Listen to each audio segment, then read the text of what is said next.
Ladies and gentlemen, boys and girls, welcome back to another rousing rendition of what we like to call here the BREADren podcast. And the gang is all here. We got Dr. Ajamu Levin, PhD CFP of Levin Consulting. We got Miss Alicia Brandon of HBCUPets.com. Go get you some. And we got Mr. Destrin Wells of D Wells Consulting. Everybody, how are we doing today? Doing great. Great. Yes. It's Good a to blessing. good to see everybody all at once. Blessed Nice. by the best, and you know the rest. Spring has Um, sprung. oh yeah. Happy first day of spring. Yeah. Depending on Like, depending on when we drop this. I say that, but y'all already know. Like hot potato, I drop them as soon as we get them. The hot light stays on over here, much like Krispy Kreme. Yeah. Um, but yeah, True. I ain't gonna take too much of y'all time. I appreciate y'all as usual, but I definitely just wanted to talk to y'all today about um, the corporate versus the creators economy.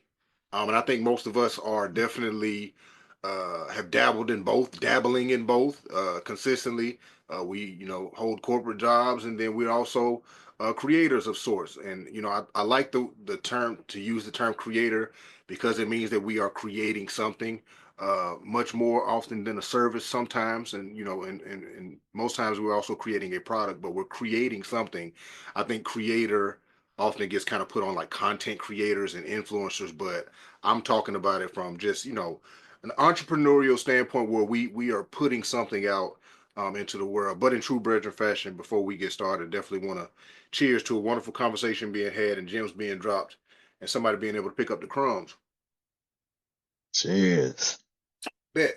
Um, so to frame the conversation, like I said, corporate versus creator economy, I want to talk about the growing influence of the creator economy. Like we've seen instances where smaller brands, fashion brands, have gone viral, and then we'll see a large corporation, appropriate, we'll say, or just flat out steal their ideas and brands. We've also um, seen that amongst the creators themselves because they want to be seen, so they see something being seen and they try to replicate that same thing. So that's I just want to start and kick the conversation off with that of how much power the creators have within the creator economy, and the different ways that we think that people can do better at leveraging their creations in a sense. And I'll start with you, Alicia, because obviously I kind of alluded to it. We've had the instance of you being a smaller brand, but we've seen your traction got appropriated to it to an extent um, of somebody trying to replicate, but things can be tried to do, but it don't always turn out the best for everybody. But I want to start with you. so, child, I forgot that fast. What creators? What did you call How it? much Economy? how much the creators economy, like how much power um do we have, and we'll steer the conversation of going to the influence that the creators economy has on the way corporations interact and act as a whole, because we see brands making deals. At first, if you didn't have 1 million followers, brands, you wasn't gonna get a brand deal to be able to post hashtag this is an ad on Instagram and TikTok and whatnot. But now if you've got 10,000 followers, brands come to you because we're measuring engagement, we're measuring interaction. We're not just measuring the follower number now. So the power for creators, and it's expanded in that sense of even smaller brands and smaller creators and creatives have a little bit more leverage.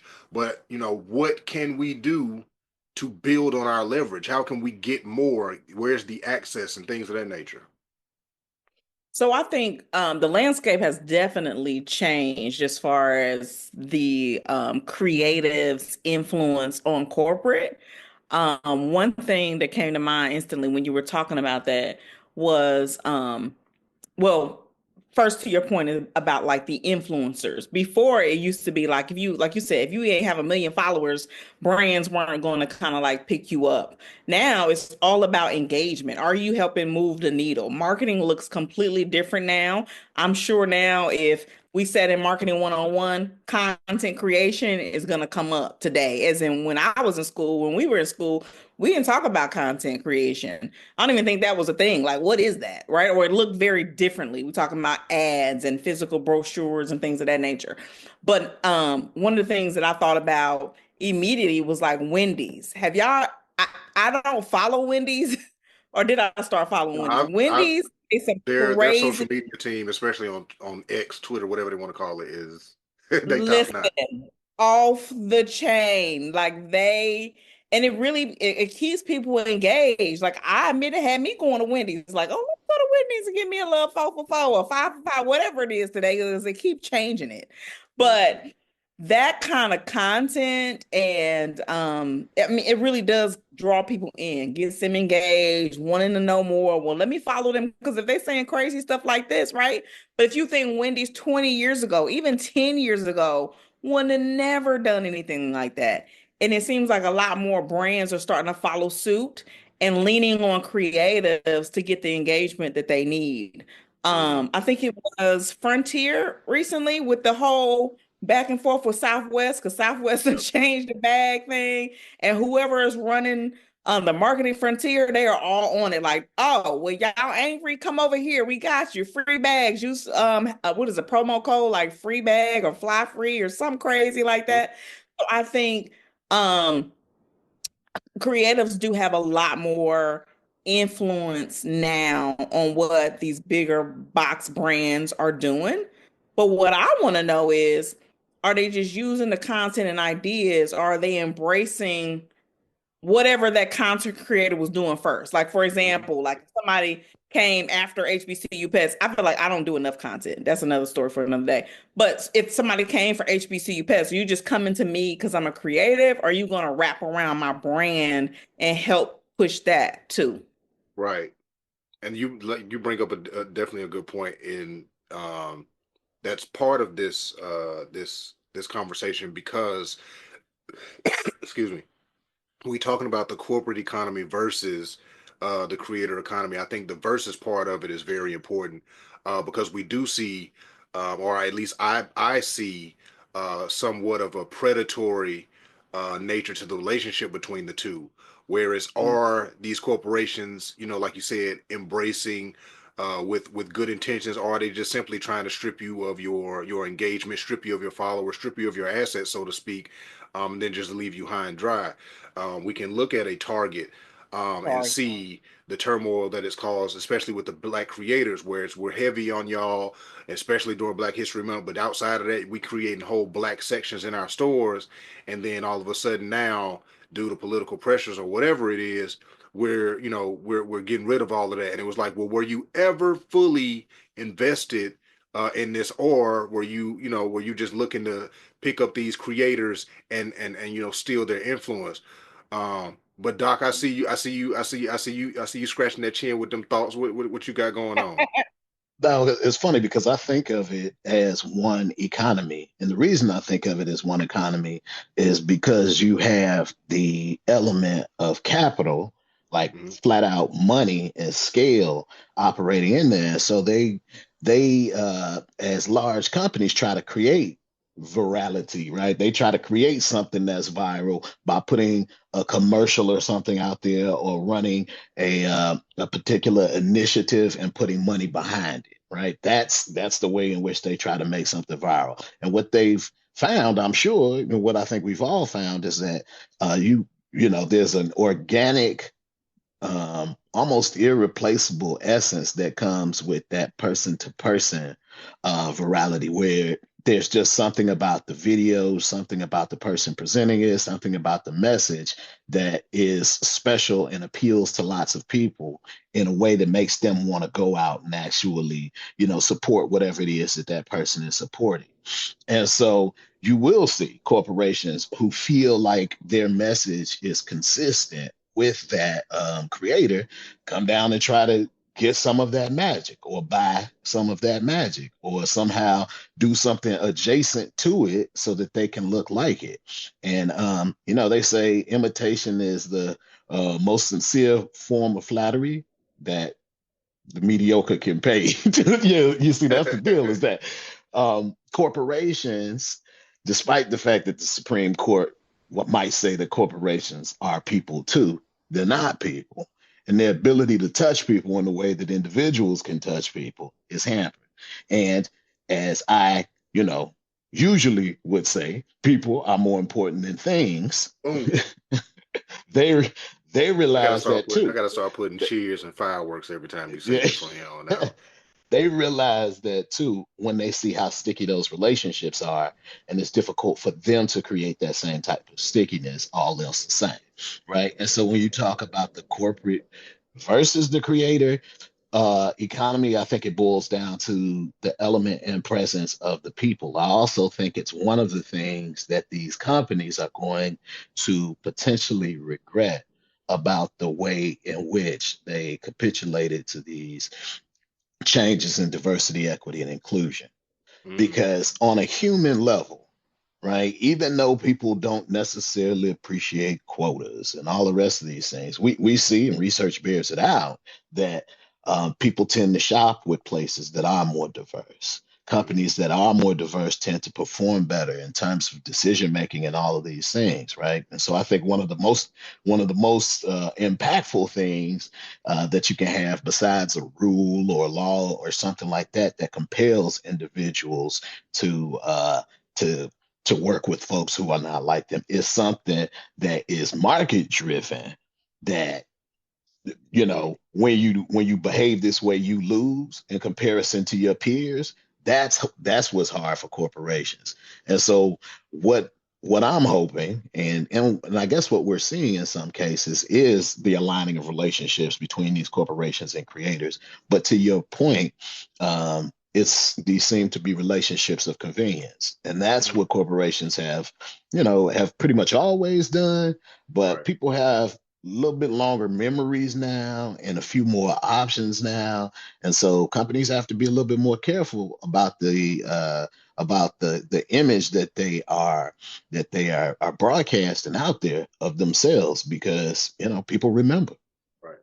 And DJ, I'm coming to you, but I got to throw something into it, especially when we're talking about you know, this big thing versus this seemingly small thing. Collectively, the creator economy and creators are huge. You Huge. know, I don't know the exact numbers, but I know it's in the billions. Because obviously, if it wasn't in that type of money, corporations probably wouldn't be playing as much as they are. The creators have all of the engagement, all the interaction, the numbers, and all of that, and they have the potential to generate this. It's almost like that Master P thing was like, well, if they willing to pay me $1 million, I know that must mean I'm worth 10 at least, or something Right. like that. Whereas like these creators have this potential, but what the corporation truly has is the scale. And we always talk about scaling, especially when it comes to small businesses. Like a small business started from day one with whatever resources it has the potential to, let's say, actively and effectively supply the demand for 100 units consistently. That business would love to scale to a 10,000, and that's what the corporation has. And then it's like, okay, well, we got to play nice, because once that corporation pulls that rug back, how do we, all of the resources that, the capital, like Doc spoke to, that's gone now. To Yeah. talk to that a little bit. Well, first things first, I think both Doc and Alicia make really good points that kind of weaves in, I guess, the way I feel about this, but also just an honest evaluation that there's a dichotomy that's always existed between corporations and small businesses, whether that be content creation or not. Now, me and you and Alicia took marketing, like she said, at Tuskegee. We didn't talk about content because we were focused on everything was about the four P's, right? So we were thinking about promotion, price, place, so on and so forth. And I think, but when you think about what those things are comprised of, is at what price do you appropriately price your content? What places do you put your content? And how do you effectively promote your content? And then for me, the fourth P would become which partners work well for me and my content. Now, the reason why I think the dichotomy exists is because there's always been an imbalance in that relationship. Because simply put, in terms of scale, scale is about relationships and access. And so while you can be an amazing content creator, if you can't if you don't have access to the relationships and capital. So when we think about what corporations bring, that's what they do. But I think we have evolved as a society of content creators where, as opposed to giving away ownership of our content, we're learning more about owning our intellectual property. We're learning more about doing licensing and brand deals so that we can retain those benefits for our children, grandchildren, or what have you. So I think it's really about the exchange that you ask for. So while yes, I may have the engagement, maybe you have access to a an attorney that specializes in the type of business that I want to do. And now I have access to a pool of attorneys that may be far better than what I can access on my own. Maybe I can come to your staff meetings and appropriately learn how to scale my organization and run it day to day. Right. So You know, you what getting am you I? getting you get into the realm of asking for more. Yes. So the perceived value and the relative value are two different things. So while I'll give you an example, I helped a client do a deal, and I think that yeah, we've run this course with that now. They did a deal with a content deal with Microsoft. So when they sent over the statement of work for me, I took a look at it, and one of the questions that I continually went back to them and asked is, how long do you exclusively own this creator's content? Can they share the publication and partnership with you? There is no benefit. The only benefit that that individual was getting on the front end was a nice sum of money to create. But what happens over the course of an 18-month period could have been more massive. Where's my publications on your website? Are you telling people that we're in partnership? Can I tell people we're in partnership? Can I leverage this to get more access and more relationships that look like this for me? Well, they don't really want you to do that because now you create not only economies of scale, but now you're creating competition with You, individuals who can actually match you're getting into the what it realm of is. equity too. Correct. Now, where I have a little something different to add is I think yes, it's about the content and being able to drive engagement, but I think they want access to data more than they want anything because that becomes their predictive analytics. It tells them where to put their products, and they're getting all of that information simply based on your relationships with maybe 10, 20,000 people that normally wouldn't give them the time of day. Like Alicia said, who follows Wendy's and just watches their commercial? But because now they have a form of comedic value that relates to someone that may be of our ilk, of our generation, and you say something on Twitter, now they may have a new follower, and all it takes is one influencer to really change the narrative. Now, Dr. Loving says something that I think is important too when we talk about the dichotomy between the two. Not only are folks' memory longer, but things don't age as well as they used to, because now we can hold a corporation to the same standard that they seek to hold us to, because that Twitter account doesn't go anywhere. We have those screenshots from 10 years ago when you made those inappropriate comments. And now your policies and procedures are falling in line with how we've traditionally known you to feel. But again, in matters of convenience, here we come to your rescue. So again, I think it's about asking for the things that we want, whether that be social, economic, or just purely economic. But I do think the relationships have to change, and they have to start looking more like partnerships instead of simple deals, right? So if we're in business together and I'm your partner, you're sharing all of your resources with me, not just the limited ones you feel like are beneficial to you. So I think that's kind of the dichotomy between the two, and where they intersect has always been problematic because when there is an imbalance of power, whoever is in power will exert and exercise that at some point. Definitely, and you alluded to something, so definitely want to shout out to the last cocktail convo that I was able to have with Mr. James Felton Keefe, and we kind of talked about that a little bit. Definitely check out his book, Data is Labor. Um, and we talked about that, especially when we're talking about inclusion.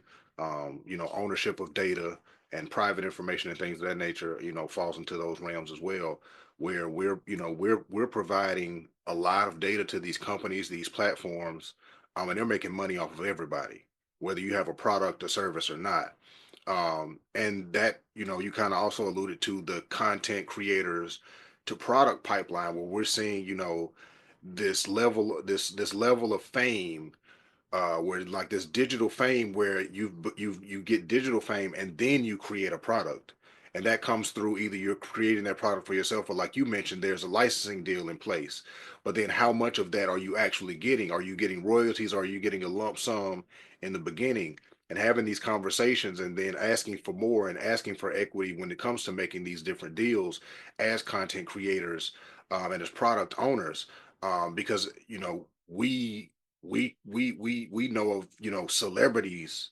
Like if you weren't a legit celebrity, like an athlete or an entertainer, then you got the deal to make, to make whatever. You got your own shoe, or uh a cereal, or a bubble gum. You got, so you basically made a licensing deal. But we're seeing Right. people actually have ownership. Either they're coming to the table and their product is, getting, like, we can even look at like some of the people off of Shark Tank now. Like this, like they don't make a deal with the shark, but then they now license their product with, as seen on Shark Tank. And it's Yeah. like being able to, um, I guess not exploit, because I don't like to exploit on in any deal. Like I don't believe in it. It's just the integrity in me doesn't believe in exploitation.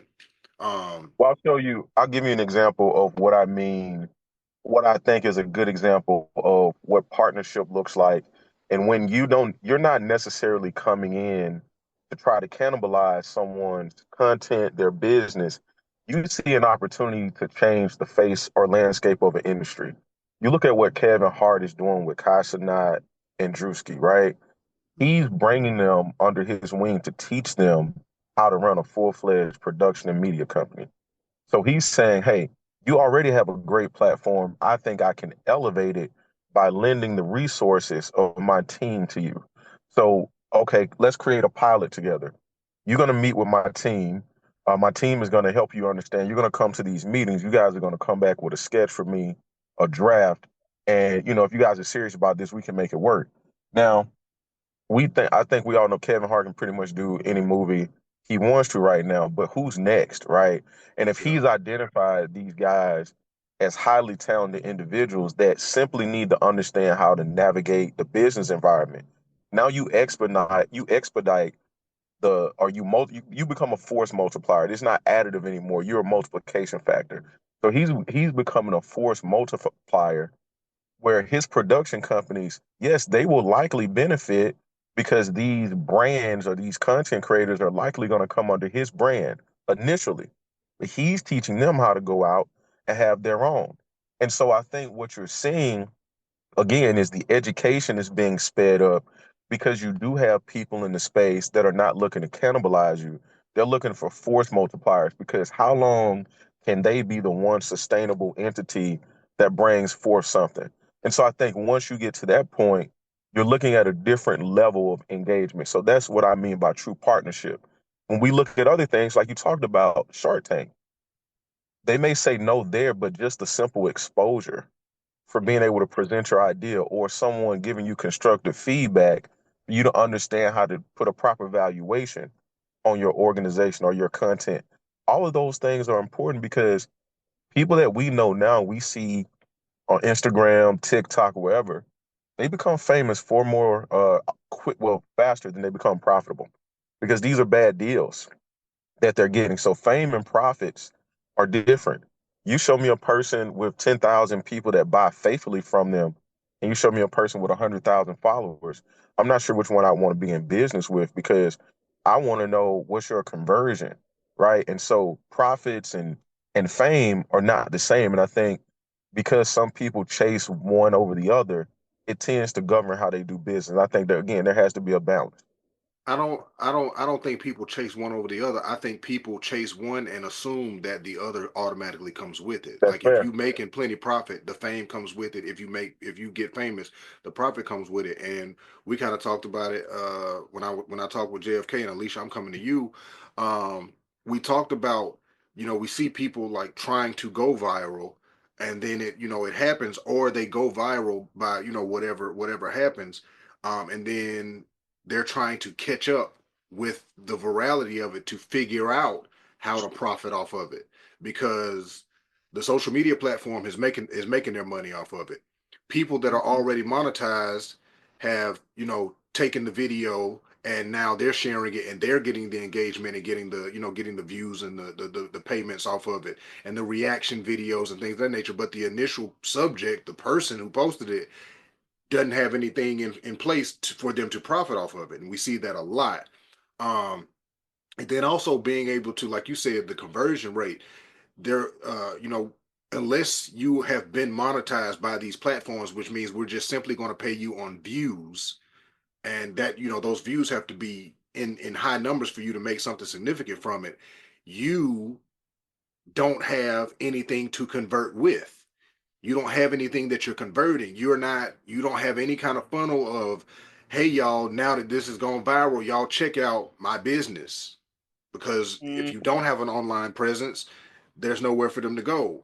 Are you an entertainer? Where's your YouTube channel? Where's your SoundCloud? Are you on Spotify? Where are you directing people to get the profit off of your own numbers? Like, we look at the Master P story and he was selling out his trunk, but he wasn't just sitting in one spot. He was going where people were. The purpose of a food truck is to go where the people are and not have to have a brick and mortar and sit and wait. So Alicia, that's what I'm coming to you with, of just what do we see what do we see changing in terms of people being able to be profitable from day one? Because we often hear people tell people to just do it. Whatever the thing is that you like or you want to do, just do it. Because the creator economy, as we've said, is big, is vast, there's plenty of money out there. But what do people need to do to be profitable from day one? Like, you have a brand, you've had your brand sustained for a few years now, and there's expansion on, on the, like, we see expansion, we know that it can be, made bigger. But from day one it was profitable in a sense. Like, once it was introduced, it was like, because I can't just come and say, hey y'all, I'm finna start this line up. Stay tuned, stay tuned, stay tuned, stay tuned, stay tuned, stay tuned, stay tuned, stay tuned. And now we waiting on season one, and it's being promoted like we waiting on season two. Right. Where's the product? So when you dropped it, you got something. Hey, I got a few of these shirts. If I sell out these three, we we own the something. You know what I'm saying? Like, even starting small, you start small, but you got to be profitable from day one. Like, the first one we selling, I'm not selling it for $1 just to sell it. I need to make my money back. We know whether this is a good idea or a bad idea. So that's what I'm coming to you with. How do we make sure that people are profitable from day one? And we get away from this exposure payment, because DJ said that word, and that's a triggering word for a lot of content creators, entrepreneurs. Like, hey, come on for this exposure, or pay me, and it's gonna be exposure. We've talked about that too. Just paid that vendor's fee, and ain't nobody there, ain't nobody buy, but you got exposure though. Right. Yeah. I don't know. Like, and I ask myself too, like, is there, I know there's not an expiration to exposure or brand awareness, as we call it. Mm-hmm. Because you always want people to be aware of your brand. As I say, always be marketing. When I was a seller, it was always be selling, but you need to be doing both. Mm-hmm. Um, the key is, I mean, shoot, if you stay ready, you ain't gotta get ready, right? Um, for example, when I was in that Target program, Mm-hmm. uh, the lady asked me, if Target was to call you today and say, hey, we need 10,000 units, would you be able to do it? The answer really was no. But would I figure it out? Absolutely. Absolutely. Absolutely. I'll be sending product to everybody. Everybody be cricketing and Mm-hmm. pulling, presses and everything. Well, I would figure it out. But the honest answer was no, I wouldn't. I was not. You know what I mean? And it's like, dang, it really forced me to, like, all right, you got to get your stuff together, because if Target, well, we know Target ain't probably gonna call no time soon. But if PetSmart called and said, "Hey, we heard about you. We are looking to expand to HBCUs. Give us 10,000 units." Like, I got to get my life together. I really do. However, maybe I wouldn't be able to provide them with a product next day. But hey, here go my website. Here are the things that I've been doing. This is where you can catch me next time. Oh, and I mean, I don't have 10,000 units, but here go 1,000 units I got for my basement. You know what I mean? I'll be able to give them something. The Yeah. key is to be able to give them something. Because I think a lot of times, especially on social media, it's a lot of lip service. I don't even know if people really do have products and services, but they have a way that they present it that make you think that they do. They leaning in, they got the engagement. So just be ready to present whatever it is that, you being asked for. I mean, we got people out here selling the books, teaching people how to get more followers. So, and I mean, they've taken, I'll be lenient and call it, a skill, being able to, turn a skill into a product. Um, whether it's effective or not, that's for the individuals who are purchasing these things. Um, but Yeah. I think the other thing that you know that needs to be said is, and DJ alluded to it too, is being able to ask these questions. Whenever you are at the table, ask as many questions as you can at the table.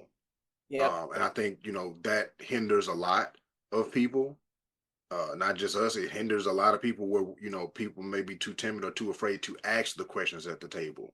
Or they be Um, just so excited to get the deal. They yeah, like, just so oh, excited. Don't Mhm. let me not out. mess this up by asking too many questions. If I ask too many questions, they're gonna step away. If they've approached you, there's obviously something that you have that they need. Um, Right. because working in corporate, we go. I know we going for what we need. When them numbers come down the pipeline, that's what they need. And they don't want Yeah. it. That's what they need. Because if we Hmm. ain't hitting that, then some other things got to change. So when them numbers come down, the corporation is saying this is what we need from you. So if you are being invited to that table, they need something from you. They don't want it, they need it.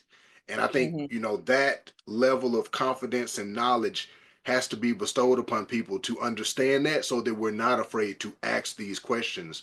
Like you say, like, hey, you need 10,000. How soon? Can we break this down? Can you take Right. 100 now? And what's the timeline that we can do? Can I Right. create my own timeline? Can Do I you have use a, your suppliers? right. Do you have suppliers that I have? Because, like, that's, we got to be empowered to ask these questions, because, like I said, if they are coming to, if they have invited us to the table, it's because we have something that they need. Doc, I Yeah. see you. Go ahead. Yeah, and I was gonna say, in reference to your point about, being ready in general, I think a lot of that is about knowing yourself and what it is that you're trying to do from the beginning, and then having some level of organization and structure around that. Now, a lot of people think they have a business and they don't have one. There's people with whole LLCs and they would say that they have a business, but they don't really have a business. They might have a product or service, right? Or they might even just be at the idea phase and they're calling it a business, but they have not thought out all of the elements of a business to the degree that their counterparties will have when we're talking about the corporates. They know what they want. They know what they need, I should say. Yeah, in accordance with what AJ said, they know exactly what they need. They know what they're looking for. And if they spend the time inquiring with you about something, it's because they perceive that you might be able to give them what they need. But if you don't know enough about your offerings, if you don't know enough about what it is that you're going to need in order to make what it is that you've got to make to pay your bills, to keep your business afloat, to do all of these things, then it's going to be very difficult for you to recognize the opportunities that are in front of you when you are dealing with a potential corporate partner, right? Because you don't know what's going to work out for you. You don't even know what your needs are. You don't know what you're trying to accomplish. And so back in the day, a process like this would have taken, you had to call somebody like Destrian at the absolute least to help him consult with you to pull these things together. AJ, they had to call you on, in terms of pulling anything together with outreach and using technology for a lot of folks. But the fact is now you can start organizing using AI models to take your smattering of things that you have about your idea, some of the constraints that you have, some of the advantages that you have, and you can have the entire thing write you a business plan. And then you can get it to be more specific and break things down into steps for you. Now, this is just using these language learning models as a structural guide and help in building things for yourself. But I think it's an important exercise for you to go through if you legit are committed to to getting ahead. Use some of the resources that are out there that you really would you have untold access now in Mhm. comparison to years past. um, and you need to act like it. I feel like the people who can least afford to lay back when it comes to tools like artificial intelligence are those folks who have, some ideas, who have some products or services that they can offer, who have their, already maybe even operating a business, but just not as business like as it could be for them. Mhm. Then having some of that structure that can be offered and given for free by just knowing how to ask the right questions is out there for you, by using things like ChatGPT and other artificial intelligence platforms, especially any of the ones that are willing to pay us, the BREADren, for saying it. So Doc, that's you brought it up. You brought it up because I think that is an often overlooked superpower of the small business, and specifically, and we talking about the creator, um, is the ability and the speed at which we're able to pivot because of our size and our adaptability. When we're talking about, having the access to an AI and all of that, there isn't this, long drawn out implementation phase for us to use these resources that we have at our disposal, versus a company and a corporation has to roll these things out. It has to be, tried and tested with the, research and development, the IT department, securities, and all of this, whereas, we can just hop on Chat GPT and, use it at our leisure, test it and play with it, and we're able to pivot and adjust to the digital landscape in a way that corporations are just simply not able to, unless you happen to be, a tech company or, in that space. Um, so I appreciate you for bringing it up to be able to use what you have. Like we what said that happened to the Patty Pie Man, the he Patty goes LaBelle he pies. What so happened he to him? actually tours with Patty LaBelle Tamar. and Yeah, Tamar. Yeah. and So he Tamar. like Uh-huh. he does, like, he's in the entertainment. He rolled Uh-huh. that because he was actually There you already a go. singer, and he just parlayed that into actually getting a steady job as a singer with, celebrities. And then Patty, he worked with Patty, and so he's sustained his like his social media ability. So I'm pretty sure he monetized as well. But Yeah. yeah, So he he's gotten some opportunities from yeah, it. yeah, yeah. He parlayed that And because he's his product yes, and was, that's I actually good. do sing. Yes, that way. And so I think that's the key is that you have to have something that you're thinking about that is of decent value behind it. It's like, with my group Phenomantic that I'm putting together for couples with free workbooks and all of these things so that you can get closer as a couple, and talk about your financial situations together. I know I'm behind on content, AJ, right? But when I Hey, have both that, two of y'all have when said it so far. yes, when I have it together, when I have it together, like the whole thing is, yeah, we're doing that. This is free. The interaction is free. We're doing all of this, but I also have a book that's for sale, right? Well, from Matt, $25 on Amazon. I also have Get you a client. speeches that I give, right? So I'm a public speaker as well. So guess what? That's what I'm trying to position too. You want Dr. Loving to come out, deliver a phenomenon workshop at your church or organization? I can do that too. Those are You hear higher that commercial? margin. You hear that Yeah. commercial that's coming out? And But he right. And but if he you need behind on somebody content. Right. And spitting if the you need whole somebody to commercial sit casually, but he down and behind talk on with content. you about your money and your Love financial it. future, what you're trying to accomplish, we can do that too, right? Through current financial planning at this point. That is the way in which you should have it set And up. that's And how if you're you make a not commercial too, Doc.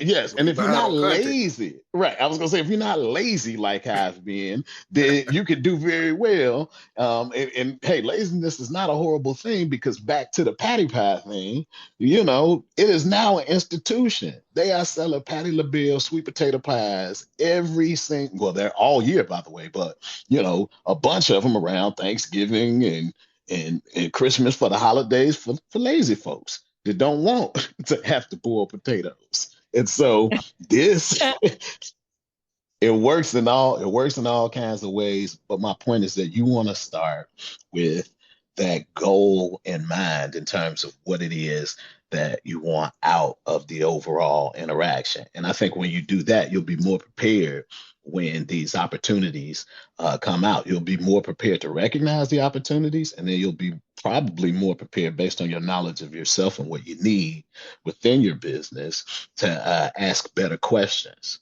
which is also something that you benefit from if you are using artificial intelligence and chat GPT. You start to realize the importance of the questions that you ask and how a well asked question can generate a whole lot of productivity for you in a lot of different ways. Well, Go ahead, think DJ. about the aspect that I think you just articulated in a very concise way that a lot of people can't do it. You talked about thinking you have a business versus actually having one. If I ask you what your value proposition is, maybe we're on the elevator, but I only have 2 minutes. And if you can't communicate to me what your value proposition is, we may never speak again. But that 2 minutes, some people call it an elevator pitch or what have you.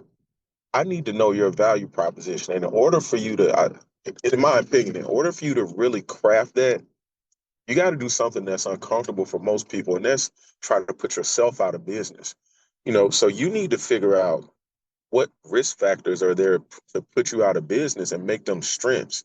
So when you talk about AI, you talk about things of that nature. You could be leveraging AI for those same things. Hey, in my market or in my industry, what are the risk factors that or the pressures that this business or industry is likely to face? Consolidate some of that, and that's your market research.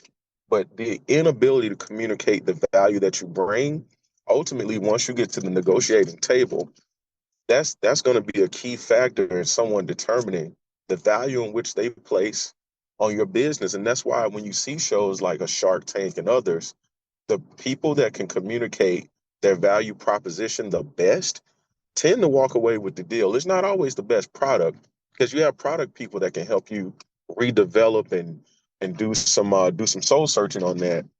But if you can't go out and speak intelligently about what it is you're supposed to be passionate about, you're going to get devalued. So I think that's a key component of really understanding how to leverage your content, but you have to be able to communicate the value that you bring. And I think you also bring up a good point too, because we can toss in President Musk with that, because at this point, majority of everybody is under the assumption that he created Tesla, that he created SpaceX, but in actuality, he just had enough money to buy these companies and effectively got rid of their original. He bought his foundership basically, especially when we talk about the case of Tesla. It was started by two other gentlemen, and he bought his way in, and then and was able to put his name as a co-founder, and then forced them out, and then completely took over the company. He basically did a hostile takeover, um, and so then we see, like to your point, DJ, to bring it around is when you're talking about the value. Like I said, these corporations know what they want when they're coming to the table with you, and you have what they need. So if you're not properly, propositioning the value of what you have, then they also can be sharks in the water. They can be pirates.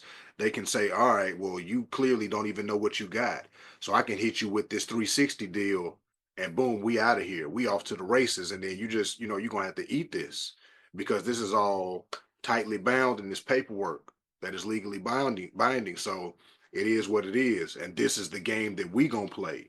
But if you come to that table prepared and you know what you're talking about and you properly proposition your value, then you know that you can't be played with because you already came knowing that you have something that they need and you know its actual worth. And if you don't get the things that you're asking for, then it's okay to walk away, from that table. And I think we're seeing some of that, especially after people have, we have taken heed to people signing bad deals and taking heed and understanding like, okay, you hear about like people say, well, yeah, I turned down that $5 million or I turned down that $1 million, and the average person is like, what the hell is wrong with you? And it's like it wasn't beneficial, and we can't fathom the idea of $5 million not being beneficial. It was like, but at the cost of what? How much did I undervalue what I have for for an easy 5 mil up front?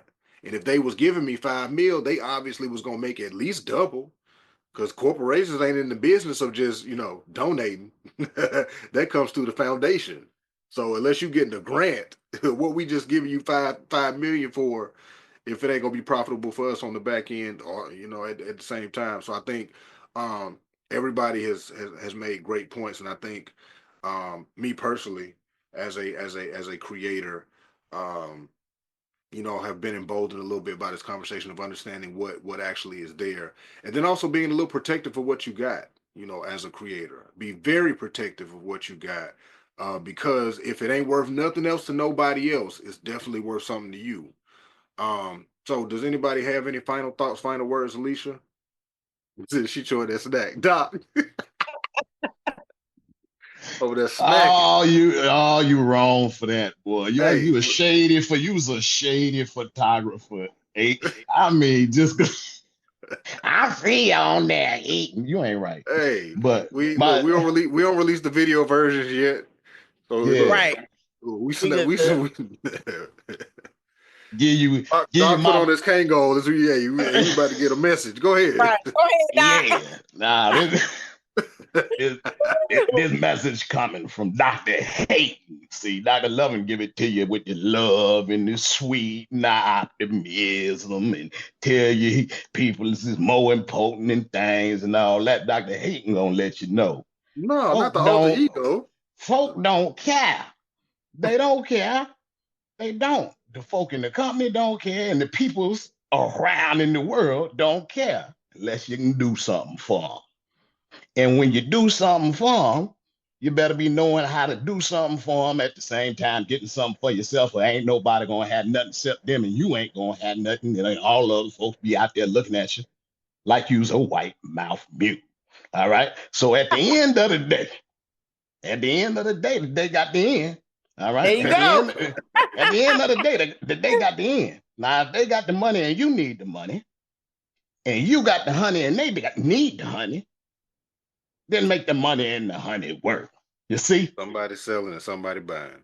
somebody got it all the time. The world is full of it. The oldest profession is changing money. We'll keep I that like the under way you put that. wraps. The oldest profession There is changing money. it is. Because I've There it heard is. I've heard several other iterations of that. That wasn't what it was called. But I'm gonna go ahead and I'm tell you, happy the alter ego worked out because I'm gonna be I using do that. You're not gonna be like seeing Dr. that more. Haight. I I gotta. love the positivity of Dr. Love. Dr. Haight is cynical. I don't like it. I need to hear the This positivity is of people good. are more important to This things to remind me to be you good. still will. You just also gonna hear Dr. Hayton too, because I think I people don't gonna want like look. I that. don't want to hear from him. He'll turn us bad. He'll turn us bad. That's good. Dr. Haight is a moldy apple in the bowl with the This is with all the with the promotion. soft This is brown all. spots. This is all good promotion, AJ. I like that, man. I haven't decided whether I'm gonna make them sound more like Uncle Ruckus or Judge Joe Brown. I ain't all the way got there yet, but uh, Ruckus, yeah. Ruckus. DJ, go ahead, man. I mean, not much for me. It's just from I guess from an advice standpoint, you certainly need to be cautious, but I think creatives by nature are so giving and they're so open because we tend to be more the connectors of things, and there's a lot of value in connecting people ideas and and energy, like just keeping a good energy going. And you got to protect yours in order to create.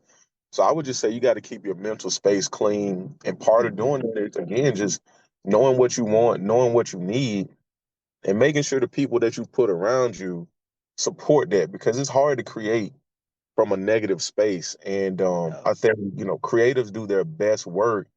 Not, you don't necessarily have to be happy, but you have to have a clear mind and or either a heavy conscience. So either way, just make sure that you're keeping the people around you that help inspire you to do the things that are important for you to do, because you have something that the world needs. Until you truly unlock that, I mean, we're all operating at a deficit because we're waiting on you. Everybody else waiting on that shit to drop, huh? Man, the world Hey, is waiting. oh, It's you naked ready? pets out here, Alicia. Naked, Say what? naked pets out here waiting. I said, you ready? Right. They're waiting. They are waiting. They Them, waiting. them, The dogs is them, naked, there's man. there's a freezing chihuahua out there waiting right now. So kind of along the lines of what DJ said, as far as protecting your content, continue to be protective of your content and be authentic when creating. Like people understand and can spot when you're not being authentic.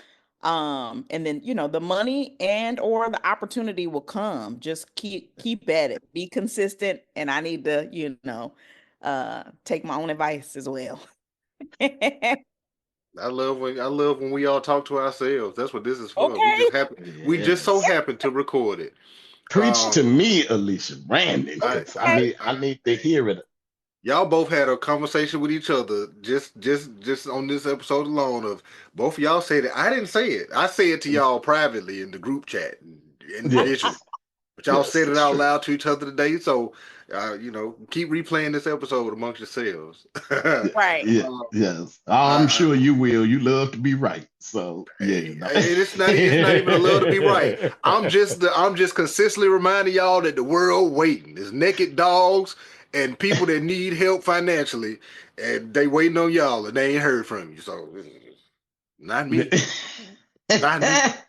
And I'm gonna take everybody's advice too.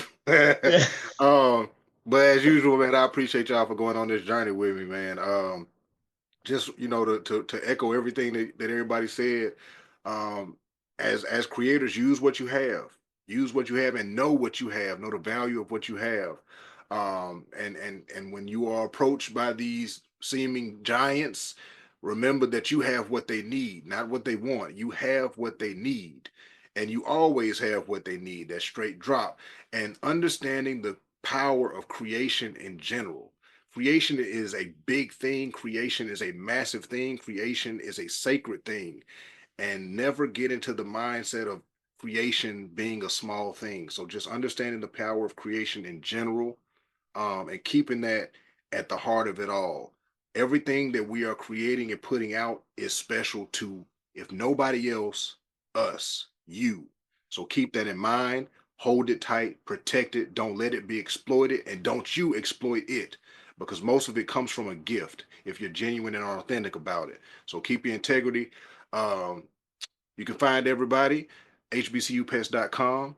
Follow at Dr. Jamu Loving, DrAJAMULoving on Instagram, Dr. Loving on Money and You, and join the Phenomenus community on Facebook, dwellsconsulting.com. Follow the BREADren podcast at BREADren Pod on Instagram, BREADren Podcast Series on Facebook. That's spelled like bread, BREADREN, because we always talking about bread and we always getting bread. Make sure you take a listen to the last episode, Data is Labor, talking with the author, James Felter Keith. Appreciate y'all. We love you, and there's nothing you can do about it. Peace.